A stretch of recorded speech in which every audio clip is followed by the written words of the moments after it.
Hi, my name is Charlie McGrath. I'm the founder of WideAwakeNews.com and a host on the Rinse Radio Network, co-founder of Doomcast. Be aware.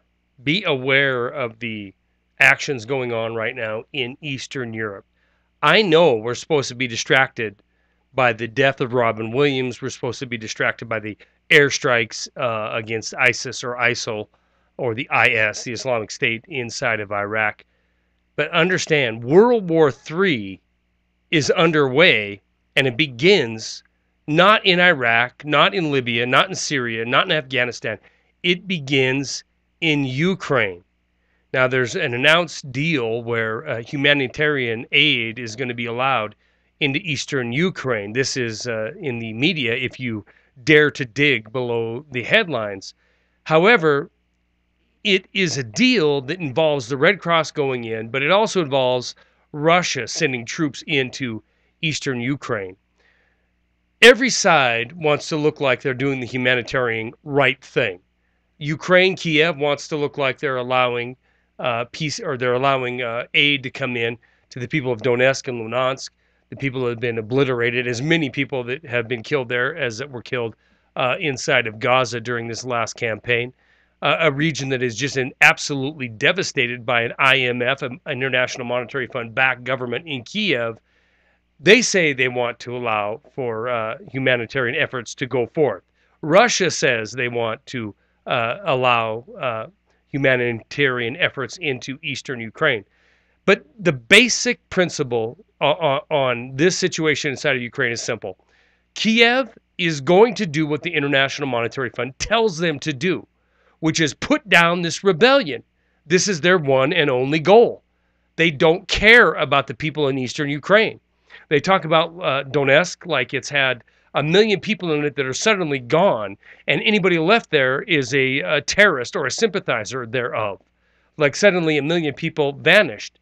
You have Russia who's talking about allowing and helping Red Cross get into this region to help the afflicted people. But don't make any mistake about it. Russia has every interest in making sure that the rebels are not defeated and that NATO and the International Monetary Fund and Western banking interests are not allowed to completely and utterly control Ukraine. This is the start of World War III. I don't, believe it or not, like it or not, the actions that are happening right now that are barely being covered by establishment media point to World War III. Even my co-host on Doomcast thinks I'm out of left field when I talk about this, but I'm not.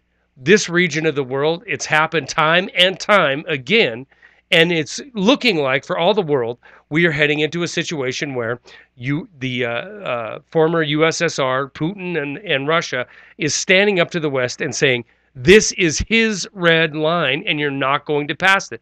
The West is saying, regardless of what hell is wrought, we will support the Poroshenko, the Western-backed government in Ukraine, and we will do everything possible to defeat the rebellion that's going on inside of eastern Ukraine. Let's not forget billions of dollars of international Western banker relief money that is going not to the people of Ukraine, but to the banks that hold the debt of Ukraine is on the line. And they stipulate, they demand that this rebellion is put down. Russia, Putin, has every much an interest in eastern Ukraine as the West. That's why he's mobilized so many troops on the border with Ukraine. It's very interesting to me that former Congressman Ron Paul has come out talking about the West and their lack of proof of the downing of the Malaysian airliner, how the government has basically gone silent on proof of on the so-called proof that the Russian rebels shot this plane down. Isn't it interesting? A government that spies on every leader of the world, a government that can virtually read every email, every text message, listen to every phone call, cellular phone call that happens on this planet, has no more information, no more proof on the downing of this Malaysian airliner other than social media. No other proof other than the scant evidence that they put out so far. Ron Paul believes that their silence, and I believe this as well, that the silence of the U.S. government is because they are hiding something. The events that happened that brought down the Malaysian airliner, regardless of the fact if it was Kiev forces or if it was pro-Russian separatist forces, one thing can be said. If it wasn't for Western involvement in destabilizing this region of the world, that airliner would not have been shot down. Russia, Putin is not going to let eastern Ukraine fall. Donetsk is cut off. There will be military intervention by the former Soviet Union, Russia. There will be military intervention by Putin in the coming days. You can forget about this pop culture news that's being put before you right now.